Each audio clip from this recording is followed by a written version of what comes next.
Alright, YouTube. So, it was a big dummy yesterday.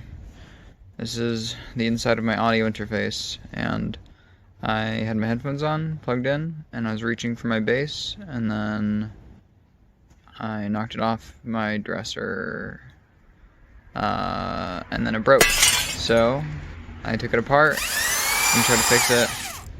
I could show you the outside later, but this is the inside. I wasn't sure to get in.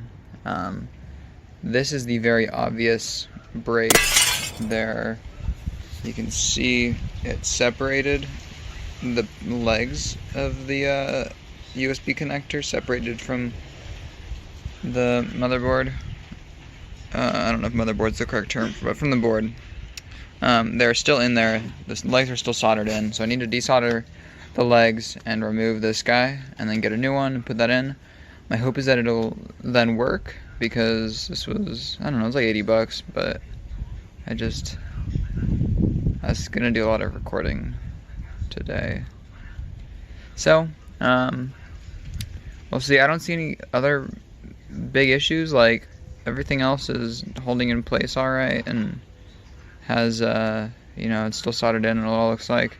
So unless something like shorted somehow, because when I did try to replug this in the first time, plug that back into my laptop restarted. I don't know what's up with that, but I don't know. It does that sometimes. Anyway. See how it goes.